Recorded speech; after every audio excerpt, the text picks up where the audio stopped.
ফেসবুকটা স্ক্রল করছিলাম, হঠাৎ একটা ভিডিও চোখে পড়লো, আপনাদের দেখাচ্ছি, ভিডিওটা দেখুন।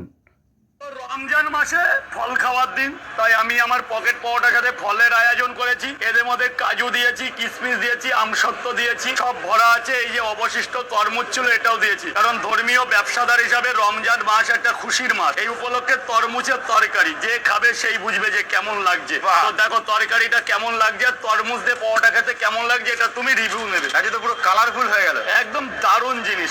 এই যে তরমুজ দিয়েই প্রথম কাস্টমারকে শুরু করলাম, একদম মাছের পেটির মতো লাগছে, মাছের পেটি।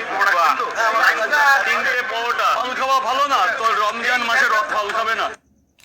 তো ভিডিওটা দেখলেন, বলছে রাজু, মানে আপনারা সবাই জানেন ভাইরাল হয়েছিল রাজু, রমজান মাস চলছে, রমজান মাসে তাই যারা রোজা রাখছে তাদের জন্য ফল খাওয়াবে। খুব ভালো কথা, এটা আমি সত্যি খুব মন থেকে খুশি। কিন্তু আমি একে কি ভাষায় গালাগালি দেবো, আমার কাছে গালাগালি স্টক নেই অ্যাকচুয়ালি, নাহলে অনেক ভাষায় একে আমি দিতে পারি।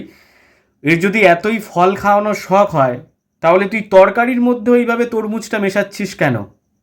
একটা, তুই ফল খাওয়ানোর হলে তুই আলাদাভাবে ফল দে, তুই পরোটা তরকারি দিলি তার সাথে আলাদাভাবে 2 পিস হচ্ছে তরমুজ দে। তুই এই রকমভাবে মেশাচ্ছিস। খাবারটা একটা মানুষের রুচি, শুধু আমরা পেট ভরার জন্য খাই না, একটা রুচির মধ্যে পড়ে, একটা পরিষ্কার পরিচ্ছন্নতা। আমি সেটা ছেড়েই দিলাম, আমি ওটা বাদ দিলাম, কিন্তু আজকের তরমুজগুলোকে কেটে তরকারির মধ্যে মেশাচ্ছে। আর তারপর এই সমস্ত এইভাবে খাওয়ার পর শরীর খারাপ হবে, আর শরীর খারাপ হলে তখন রাজু সেই দায়িত্বগুলো নেবে। তো ইমিডিয়েটলি এর ব্যবস্থা করা উচিত।